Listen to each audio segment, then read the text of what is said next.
here we go. Welcome to the Degenerate Gamblers. I'm looking at you live. I'm with my man, Steve Valente. We got Jason Hover. Did I say that right?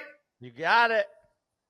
All right. Nailed it first time. We'll go over some serious shit today because I was watching 10 games last night at the King's Tavern in the middle of trivia.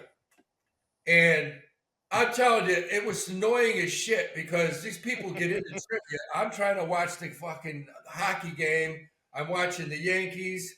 Then I'm watching the NBA game, and I got some ladies saying, "Who's that wrestler? What's that famous wrestler?" And I literally turned around and told the lady that the wrestler's name was Ron Jeremy. And 10 minutes later, she wanted to fight me because I gave her the wrong answer. And I'm like, well, I don't know why what's worse, trivia diehards or karaoke diehards? Damn, that's a tough one, man. Both disruptive to my enjoyment of sitting at a bar watching a game. Yeah. Oh, they're brutal. I'm trying to watch the Devils. I mean, these fuckers show up. They got their own index cards.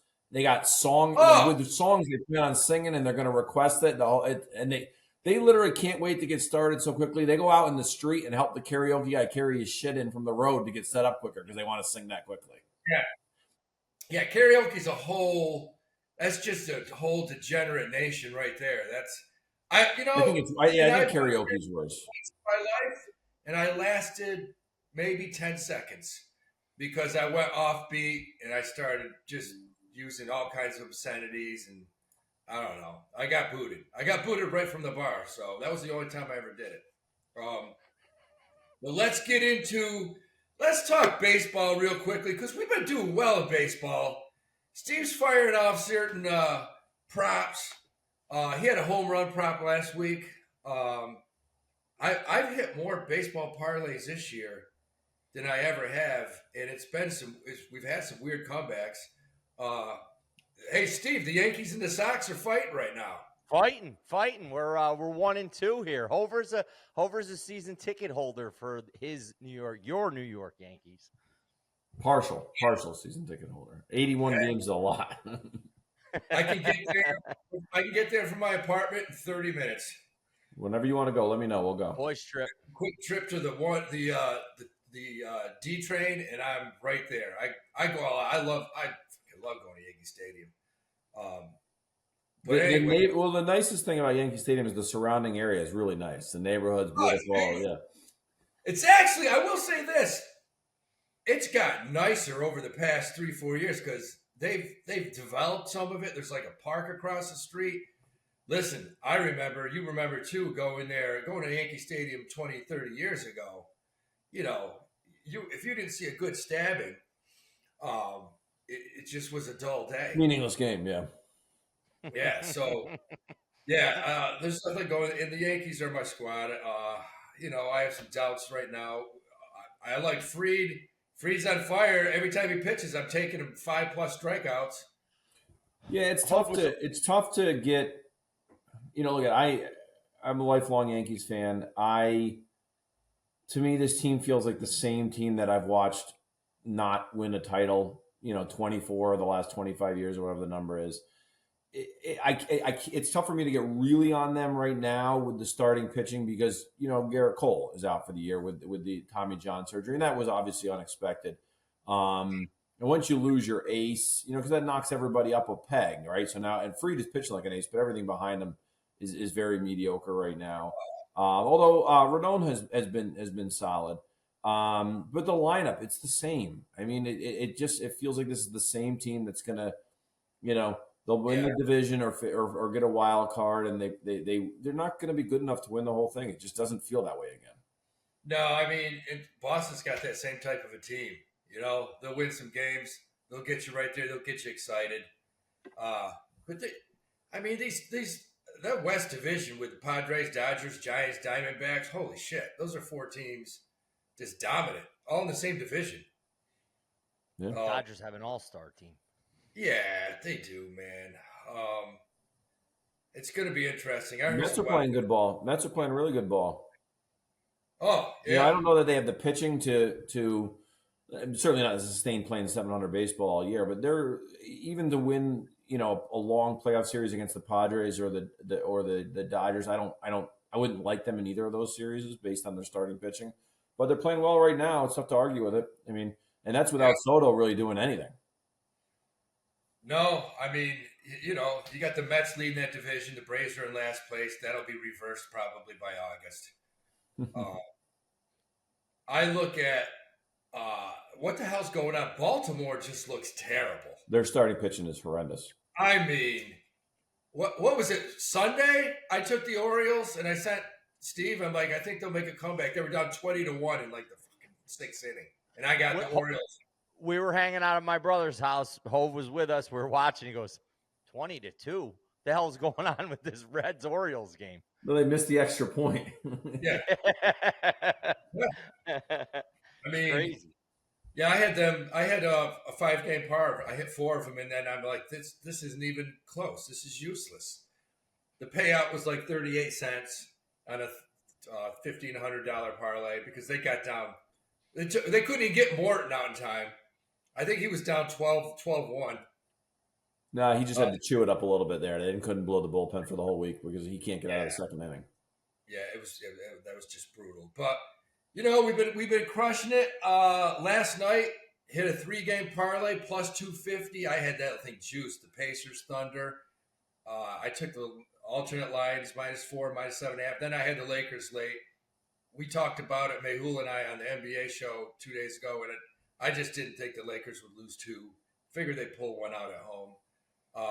But how good does this Thunder team look? This team's scary. I mean, they blew them out again last night by 20 or more points. So, they're tough. Yeah. Well, Memphis kind of a dead team walking into the playoffs to begin with. I mean, you look at their best player, Ja Morant. I mean, is that really the guy you want leading your team? I mean, he is yeah, exactly. Dude, so OKC is just locked and loaded. I mean, they are by far and away the best team in the West. Now, does that mean to necessarily win the West? No, of course not. Anybody could. I think, honestly, the team that gives them the most problems is whoever wins the Lakers-Timberwolves series. I think that those are the teams that probably match up the best with OKC and can give them problems. But I think they're head and shoulders better than everybody in the West. And that's Captain Obvious checking in. Yeah, just big. And Hope quick. you got I got the a little rooting interest in Clippers. Go ahead, plus Steve. 500. Yeah, I got the Clips at plus 3,500 to win the West. Hove's got a little wager on OKC to make. Yeah, I have a parlay still alive. I started at the Super Bowl. I had the Eagles -6.5, together with Devontae Smith over 49.5 receiving yards, and Oklahoma City to win the West pays a little under 12,000. So that's a nice. We're in a real good spot with that right now. Yeah, I didn't hedge anything off this first series because I just didn't think Memphis would compete. But after this round, depending on the matchup, I'll probably look at taking whoever they're playing, maybe plus a game and a half or 2.5 games in the series, before the series starts. Or I may wait and say, hey, if OKC cruises through this and the team they're playing, has a real tough game 7 and they get through it, and you think they're going to be gassed for game 1, you wait until after game 1. Hopefully OKC wins that. And then you can come in with whoever they're playing plus a game and a half or 2.5 at a real nice plus number and maybe hit both sides of it. Yeah, you could. I was just going to say that's a perfect situation to try to middle it. Yeah. They're just they get on you quickly, and I had a couple games this year where I took OKC. I had them against the Lakers -12. They were down 9 going into the fourth quarter, and they won by 23. I mean, this team puts up points quickly. They play both sides of the ball. They're big and they run. SGA can hit the 3. He can hit the mid range. He goes to the hoop. The guy's a great passer. They have a phenomenal defender in Lou Dort that they're going to put on whatever the best scorer is, who they're playing against. And their big guys get up and down the court. Both Holmgren and then Hartenstein. I hated losing him as a Knicks fan. He's a great guy coming off the bench. He gets up and down the court. Super athletic for his size. I really hated losing him. Well, I'll give you an interesting tonight. Let's go over the 3 NBA games tonight quickly. The first one's interesting because fuck is it? You got the Celtics, and the Celtics are playing, and I'm pulling it up, and why the hell? I'm pulling it up. I got Korean KBL, WTA Madrid. I'm betting Australian fucking horse racing last night at 3:30 in the morning. That's a tricky spot because you got to try and figure out what track is track A, and you're going in the reverse order. Sometimes they don't even they all have the same color on, and they're all let's green. be honest, you're loaded 3 a.m. So good luck. I got to put binoculars on right now, so because they're all green, I got to find the 4 horse. Yeah, I'm jumping up and down like I won, and actually the 14 horse won. 14, yeah. Yeah, Well, she had one of the numbers right. Probably a bad reception on the TV. Yeah, New Zealand's the best is when you're betting harness racing in New Zealand at 4 a.m, and I swear to God, the track, it's like an elementary school track. Like it's just they come around the corners and like the wheels go up on 2 wheels, man. Like it's insane. Like it looks like they're having these races in somebody's backyard. Something out of a cartoon. Yeah, and I'm betting on them. So you got the Celtics and the Magic tonight, Howie. Now this line, here's the thing. This line has generally been 14, 15s. It's down tonight because Tatum's not going to play. He's out. Yeah, said the wrist. Said he's out with the wrist injury. I think his mother went into the Magic locker room after the injury. Did you see that clip? Oh, did she really? She was outside the locker room when he was walking in to go get it checked out by the meds, and she goes, "Baby, you want me to go over there locker room?" I would go, man. That's a dangerous thing. You want anyone's mom in one of those locker rooms? Fuck no. Ask LeBron. Keep her out. You horny? Yeah, it's like LeBron's mother when what's his name? Delonte West. Delonte West. Yeah. Delonte West was hitting it right before he started talking to his 9 invisible friends. That's right. He had a bunch of them. Yeah, he was hitting LeBron's mom. This game tonight, though, is the Celtics. In the last couple of years, even when they've been super dominant, always seem to have one game, and it's normally like game 2 in the first round where they're flat or they're not making 3-pointers and they lose a game that they really shouldn't. So, I mean, I kind of wish Tatum was playing because I'd like the 14 instead of the 10.5. I agree.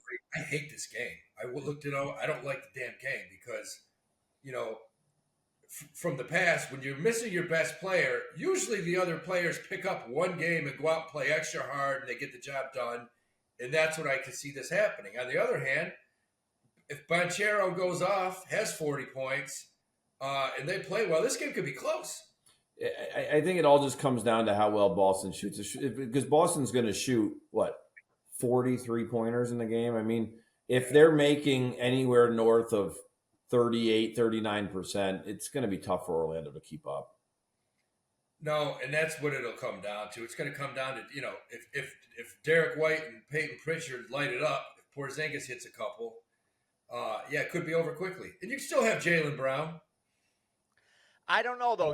Derek White went off in game 1. I don't necessarily see him doing that again in game 2. And, Jay, you're right. I'm almost positive every round last year in the playoffs, game 2, the Celtics got slapped. It seems to be the game where they lose, yeah. So, you know what? Look at Orlando with a healthy Jason Tatum, won the first half Sunday against the Seas. Look at getting 6.5 points with Orlando in the first half. There might be some value there at -110. Might be a different way to attack it. Yeah. I don't have a strong opinion on the game whatsoever, but I'm definitely put it this way: it's either Magic or pass for me. Mm-hmm. Yeah, I mean, same. And that's a situation where if you took the Magic and say they get up 20-15, you could turn around and take the Celtics and middle that one. Sure. Howie, how about yesterday? I said for the foreseeable future, I'm an under better in the NBA, and then sure enough, Vegas readjusted like they always do. Hove all the over unders. Celtics is 196.5 for the over under on this one. I think Sunday it was like 130 or something like that.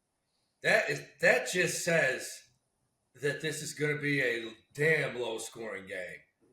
When you look at that over-under at 196, the final score of this game is going to be 92-88, something ridiculous. Look at the Laker T-Wolves game last night. Yep. Yeah. Yep. And the Knicks game the night before. Yeah. So I think these NBA playoffs are They're trending. tightening up a little bit. Yeah. Yeah, and we go to the next game, 7:30 tonight, and that over-under is 212. Heat at the Cavs. I think that's a dead over series. I wouldn't touch the under in that game. Those teams are just going to go up and down. Oh, and I'm looking at that, and there is no way that I could bet the Heat in any situation. The Cavs, Donovan Mitchell's playing the best ball of the year. They rebound, they run, they shoot. I could see This them. is not a team that the Heat could go into a series because what do the Heat do? The Heat seem to always overperform in the playoffs based on their toughness and their coaching, right? Yeah. But this isn't the team that they match up well against to do that. It's not a team that's kind of soft and is going to overlook them and is limited. This team is so loaded in Cleveland. The Heat just can't keep up. They are, and I always like betting the Heat because Abadiah rebounds. He's tough. They're going to rebound with you. Tyler Hero will get good shots, but you look at this Cleveland team. Oh my God! I mean, you got Garland and Mitchell. It's tougher to find a better guard combo in the NBA. Yeah, they really did a good job of adjusting at halftime the other day. They forced Hero off the 3-point line. He didn't take a 3-pointer in the second half. Yeah. Once they make him a driver, the Heat just gets so limited offensively. I think it's 4, maybe a 5-game series there. I think Cleveland gets what they want throughout. Yeah. Howie, we talked about it in the NCAA tournament with teams like Duke with the length. I mean, you got to look at Allen and Mobley down low too. Miami doesn't have the length and the size to even come close to keeping up with the Cavs in this series. No, that's the problem. Cleveland, between Jared Allen and Mobley, this team, could they win the whole East? Absolutely. They have the talent to do it. I like the try bet on FanDuel. I'll use these guys in a parlay, but I will take the Cavs minus 7.5. You can get minus 210 with that. I like that. I think they'll cover 7.5. They'll probably cover 15. But that's how can they find us, Howie? On FanDuel, if you hit all the different bets, all the prop bets, you can go all the way over to where it says margin. And you could bet margins. You could say, yeah, the Cleveland's going to win by 11 plus. That's minus 132. If you think Cleveland's going to win by between 1 and 10, that's plus 210. But I just like to take the Cavs minus 7.5, minus 210. I did that with the parlays last night. They hit. Luckily, I had the Lakers money line. But so I like Cleveland. I'll use them. I probably won't touch that Celtics game. But the late game tonight, this is one that Mehul and I were on opposite sides of. You got the Rockets minus 3.5 against the Warriors. Warriors coming off that win. He likes the Rockets. I can't bet against the Warriors in this situation. I just think they win this game. I could be wrong. I like the Warriors. So do I. I think the Warriors present a lot of matchup problems for the Rockets. I think you saw it the other day. I thought this was actually going to be a pretty good series until I watched the game the other day, and I came away from that game thinking this is a Golden State series, and it might be a pretty short series. Honestly, it could be five games. Yeah, the Houston has no. I mean, Van Fleet missed a ton of shots the other night, but they're just no match for Curry. You know what you see a lot, especially in maybe the last 5 to 10 years in the NBA, and I think this is a good angle to attack, is teams that overperform in the regular season and maybe overperform because of effort tend to not be as successful in the playoffs because all the teams play with effort in the playoffs. The teams that typically, they were projected to be a 1 or a 2 seed before the season started, and they kind of coasted through the regular season, turned that effort up. And then ultimately, when they're all playing with effort, they just have more talent and they went out. And I think that's what you're going to see here. I think the Rockets are one of those teams that overperformed during the regular season, got up and got the 2 seed because of their. Now, look, they got a good coach, and I think the coach motivated them to take the regular season seriously and instill that integrity in them. but they're just not talented enough to keep up with the Warriors. And I think that when you're getting a playoff effort from a more talented team, that's what you're going to see the result.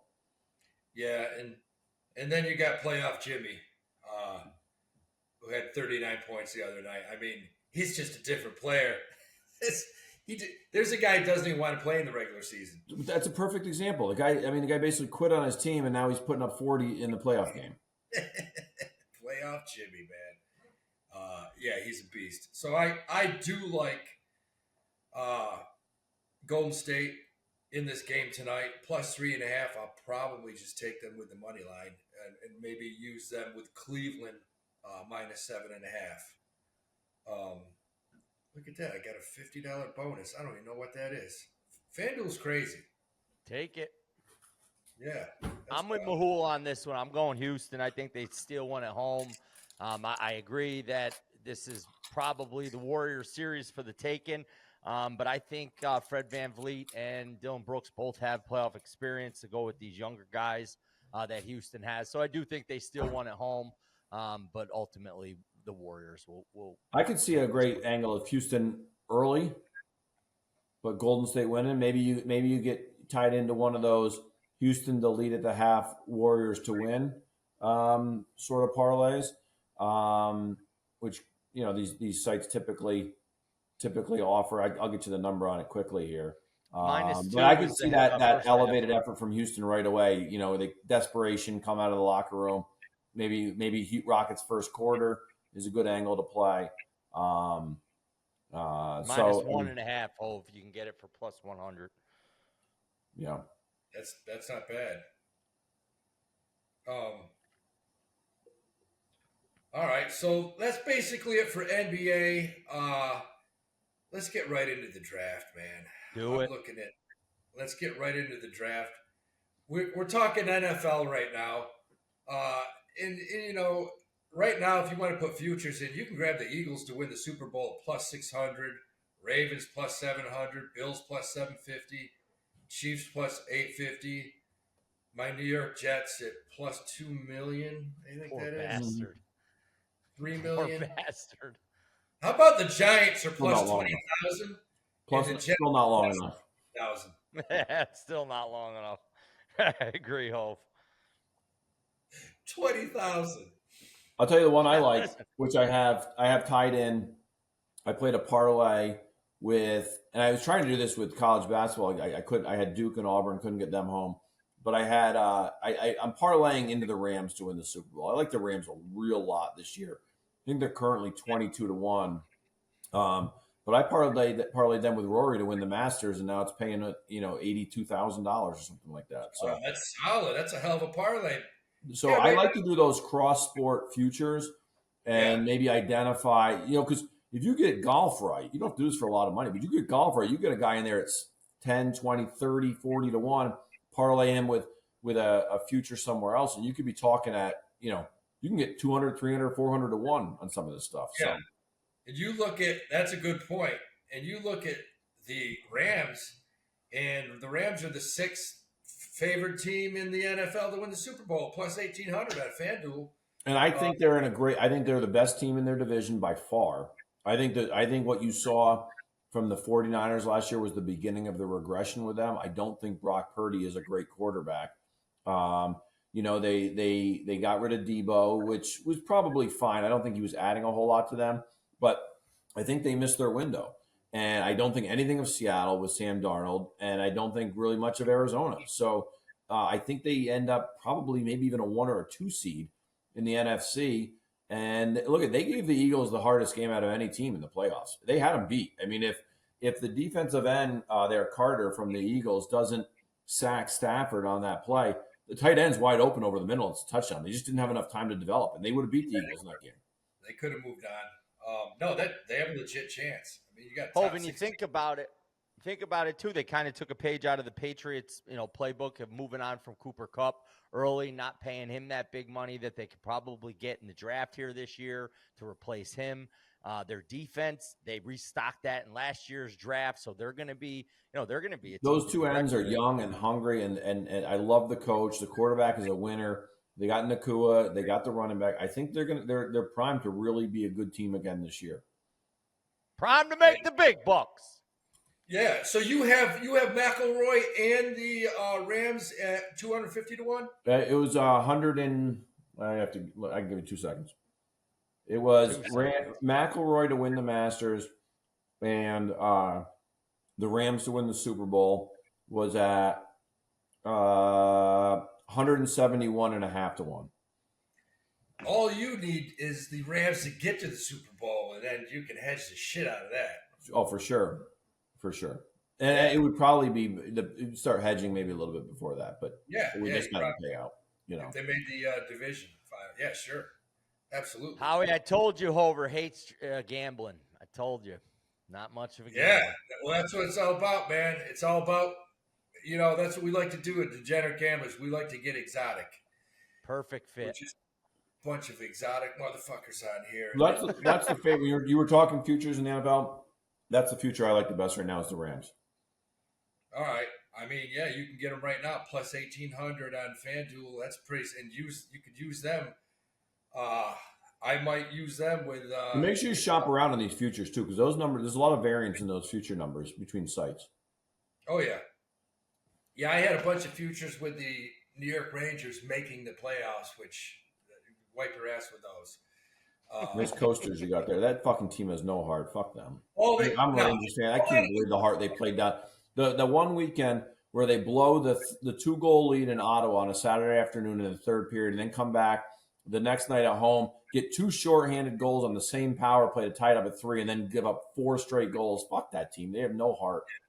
And get rid of Chris Drury. He shouldn't get to hire another coach. No. It's going to be interesting to see who comes in and takes over. They got a clean house. That's a mess. It's just getting worse every year. Team that won the President's Trophy last year ends up not even making the playoffs this year. It's terrible. That's insane. It's terrible. So we get into the draft. And obviously you look through the draft, and I think it's pretty much a given that where Cam Ward is going. And this is a kid that, my God, I loved him in Miami. We bet Miami a ton this year. What do you guys think generally after? I mean, Ward, he's going to the Titans, correct? Yes, done and done. I think they even said they're not even taking calls anymore for trade offers. They're done. They've got their guy. They didn't say it was Ward, but I mean it's Ward. Yeah, it's got to be. It's done. Yeah, you got Brian Callahan at coach. He's looking for his quarterback, not Billy Levi's, who Hove loves to refer to him as. So yeah, I think they're locked and loaded at 1. You know what? That's a smart decision by Tennessee if they believe Cam Ward is a franchise quarterback. Don't listen to offers, because at the end of the day, no matter what haul you get, the hardest thing to do is get the franchise quarterback. It's almost impossible. And I can tell you from a Giants fan, I've been trying to do it since Eli left. If you're Howie's a Jets fan, you've been trying to do it since Christ was born. I mean, you can't. Jesus. You can't. It's not easy to do. So if you've got the guy and you're in position to do it, and don't worry about what else you could have gotten, because you'll never get value. Like what would it take to get the Josh Allen from the Bills? You don't have it. There's nothing would get it done. So if you got a guy there that is your franchise quarterback, take him and move on. Don't care what the offer is. Yeah, I agree. I mean, Cam Ward he's the best by far. I mean, watch that kid ton this year. He's just a man against boys.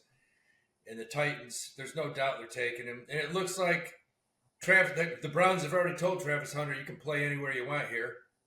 So it looks like they're taking him. I heard some rumblings today, Howie, that they might do something stupid and trade this pick. Really? I heard actually there's a possibility that the Cowboys, but is Jerry Jones really going to, leverage his draft future? I don't see it happening, but that was a team I heard possibly trading up to get somebody like a Travis Hunter. But I don't know. What do the Cowboys have as draft capital? I thought they were light on picks. They might be. It was McShay saying it today. It was in my background here. So I for Cleveland, for what they need, I don't think you reach for a quarterback here, and I think you got to go after Travis Hunter opposed to Abdul Carter, just because he's going to fill a little bit more needs for them than Abdul Carter will. Now, if they did take Travis Hunter, you as the Giants, would you guys want him? Who would you want for the first pick if they took an Abdul Carter? If they take Carter, I'm going to sit there and I'm going to take either Carter or Hunter, whichever one the Browns don't take. That's who I'm taking. Simple. I don't even think you can debate it, Howie, at this point. I think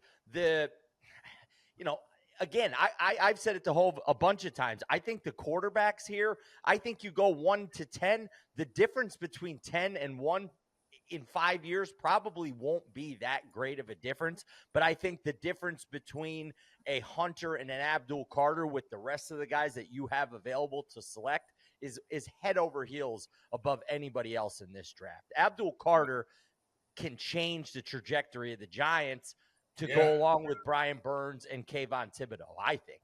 Oh, he's a beast. Hove. And Dexter Lawrence. It almost feels like when the Giants look, the Giants won their 2 Super Bowls recently because they were able to pressure the quarterback with 4 guys. Period. Yep. End of sentence. That's it. Done. They weren't explosive offensively.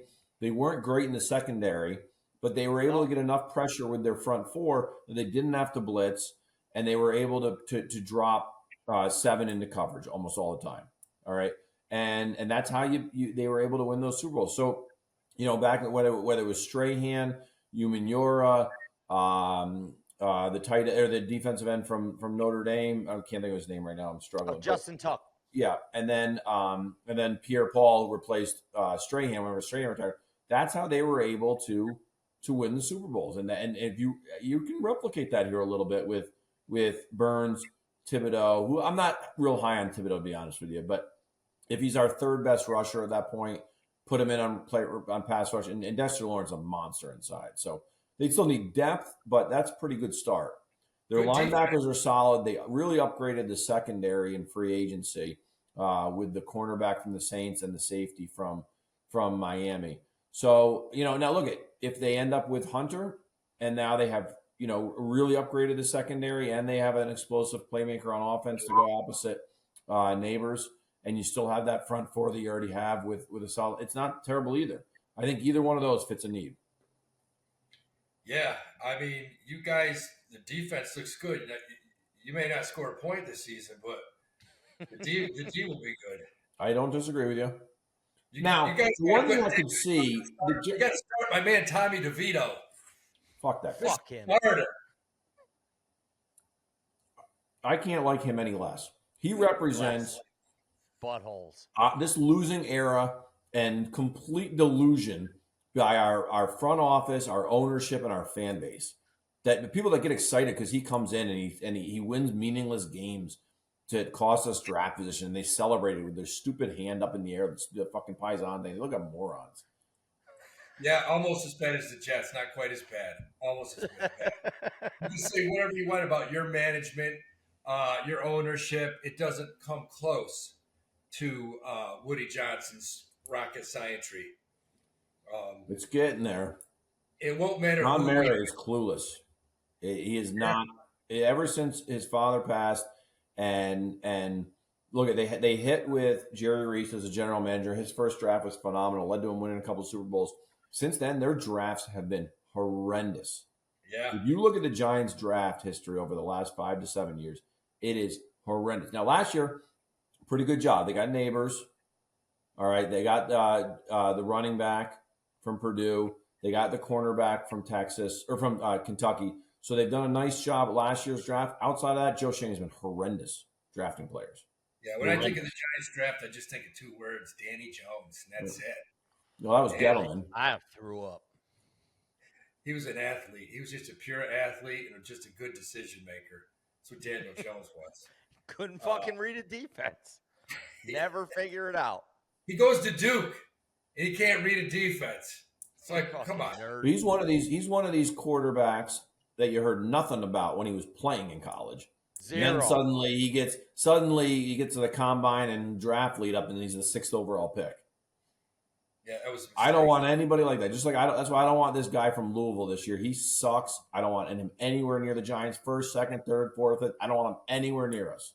there's a reason he's 26 years old and didn't play Major League Baseball like, Winky there, Chris Winky. But, give me a break. Get him the fuck away.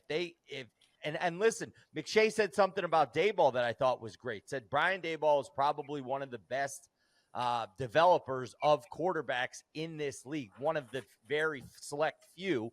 And he hasn't been able to get his own guy yet. So I would love to see him get one of these top 4 guys in this. I don't want Jalen Milroe either, Hove. I don't see that. I can live with it. I can. If we walk away from tomorrow night, early Friday night with Carter, Hunter, and then either Dart or Milroe, I'm a happy guy. Yeah, that's all you need. I mean, Milroe's it looks athletic. like the Patriots.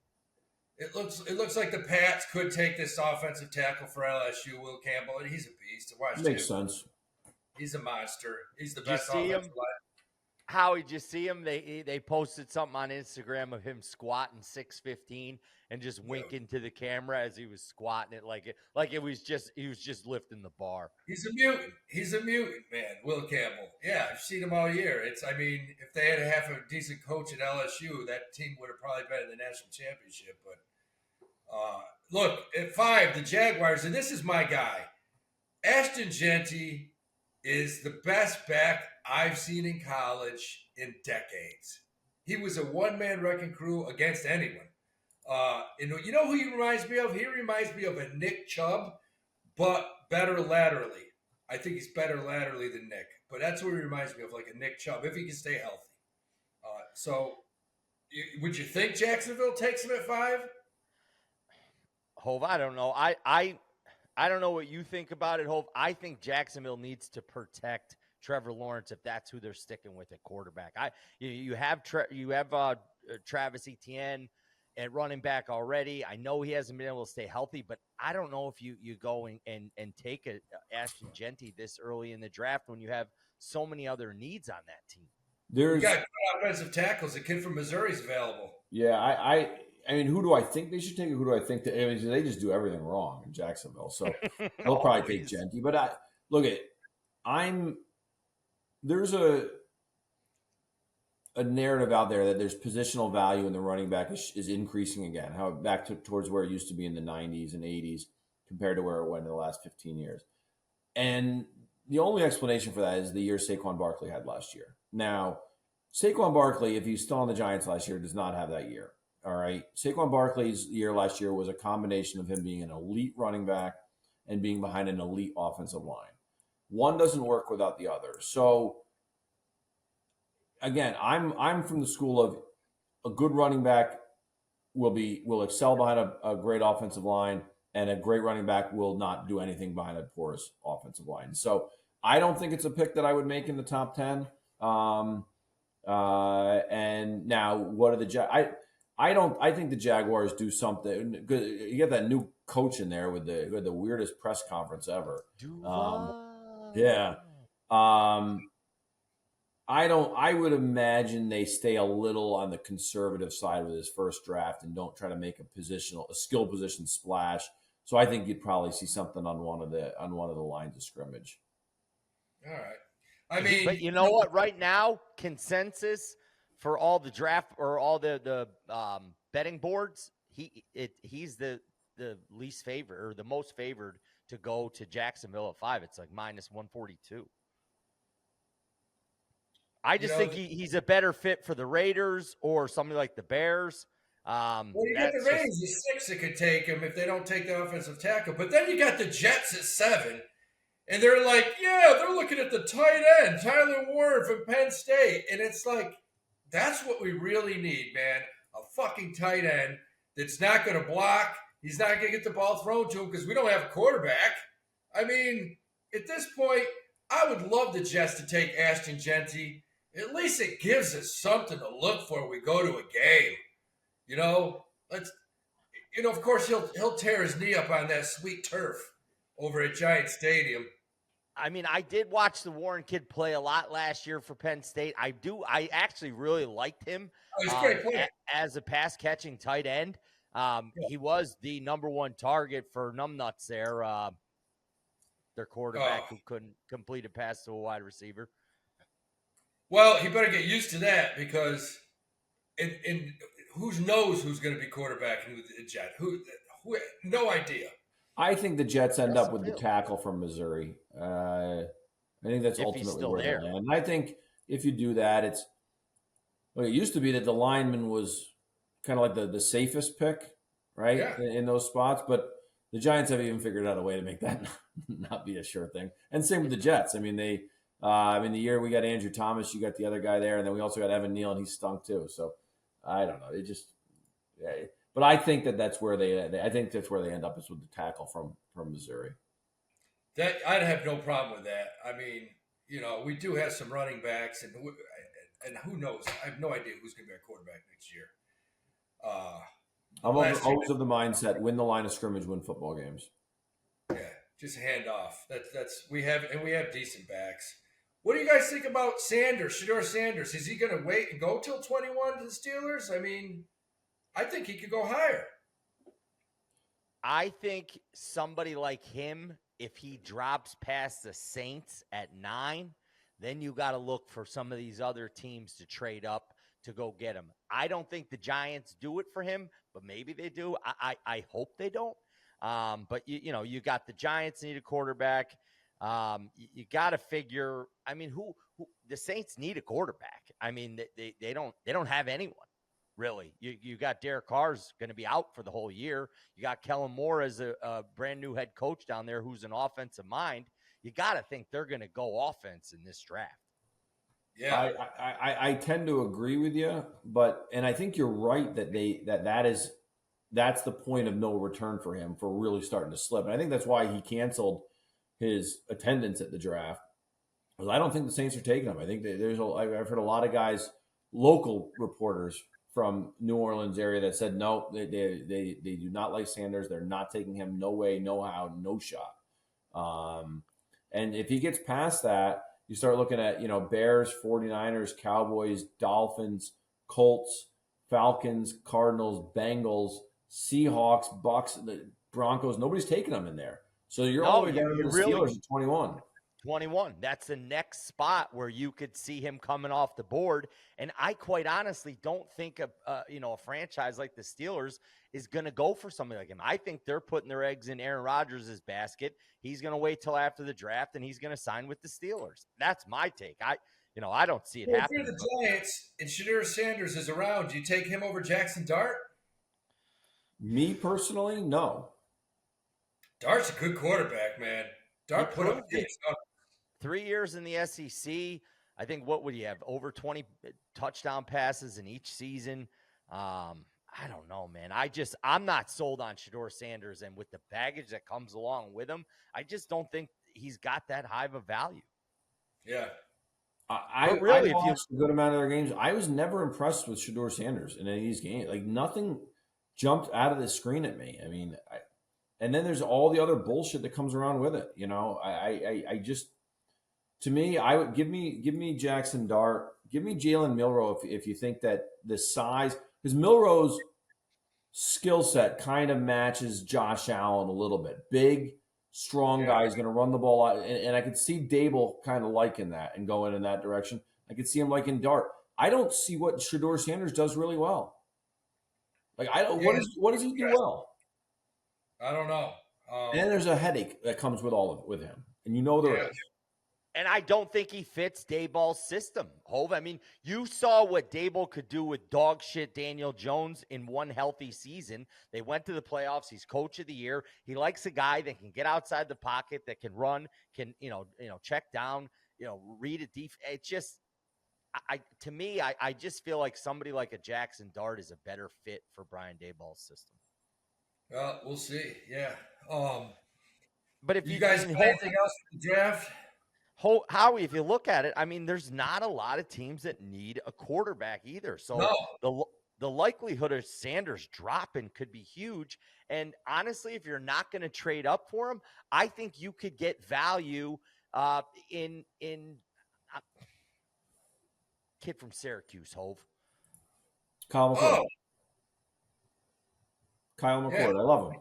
Yeah, Love him. Yeah, Kyle McCord. You get value in Kyle McCord. I'm not sold on Will Howard. I know he won the Natty last year, but I'm not look sold at it. on. Kyle McCord looks like a better pro quarterback based on. He throws a real nice ball, real tight spiral. I still have tremendous reservations about him being a starter in the NFL. But if you're saying compare him to like Will Howard or the kid from Louisville, Shao or Shaq or whatever they pronounce his name, shitbag is how I pronounce his name. I would take a shot at just eye test. McCord looks the best of those three. Again, I don't think any of them are good NFL quarterbacks, but if I got to take one of those three, I think he looks the part better. He looks like he throws a better ball. Well, if you're listening, man, we have a Discord. We'll be on that Discord all during the draft, going through it. We'll be on the Discord tonight during the NBA, baseball. Go to Whop, WHOP.com. I love that. Whop.com, man. We would have got canceled in the 80s. Go to Whop.com. Join the Degenerate Gamblers. We got Discord. People all over the country. Go to YouTube. Howie Dewey at YouTube. Enjoy, man, because we're going to be coming at you with tons of pods. We got the Kentucky Derby coming up next week. We'll be doing a pod during that. And we're right in the middle of NBA playoffs, man. And shit, if you got OKC winning the West, Jason? Yeah, OKC winning the West. OKC winning the West, and I mean, right now they're in the driver's seat. I have a long shot with the Clippers plus 3,500 coming out of the West. Look, Kawhi Leonard, when he's on, he's the best in the business. James Harden too. You know, the problem is, can they hang with that young crew at OKC that just they're young, they're in shape, they don't stop. Whoever wins the East is going to have a very tough time with OKC, in my opinion. Oh, yeah. So that's it, man. We'll be hitting, what is today? Tuesday? No, Wednesday. Damn. Wednesday, how we were getting there. I'm headed to Atlanta tomorrow, and I'll have an NBA pod on Friday, and then we'll come back. How back. You eat a lot of chicken wings when you go down to Atlanta? Do I eat a lot of chicken wings? Yeah, I heard the strip clubs have great chicken wings down there. Mm-hmm. Lemon pepper. I used to go to the strip club Mardi Gras. It was right around the house. Springfield, Massachusetts. This place Mardi Gras, man, down in Atlanta. I mean, I can't even. I think we brought a 70-year-old stripper home one night, and it was in the spring, and the pool wasn't clean. The pool was all green. It was like snakes and shit. We threw her in the pool. Nice thing she was cook breakfast in the morning too at that age, right? Yeah, those are the days, man. Those are the days. It took a lot of years off my life living in Atlanta. Between the Pink Pony and Mardi Gras, I never saved a lot of money, but those were good times. But anyways, we'll be hitting you. We'll do a pod right after the draft to go over who went where, what, who got screwed. We'll be talking about how bad the Jets draft was because we know it's going to be bad. And then we got baseball all week, but Steve's been out fired, tossing in some serious prop bets. And we'll go to Jason for prop bets, future props, because he's got some big ones going. I mean, the Rams got a shot to win the NFL. That would be huge. That wouldn't be a bad. We got another golf tournament coming up. It's gonna be fun. So, all right, guys. Boys, be good.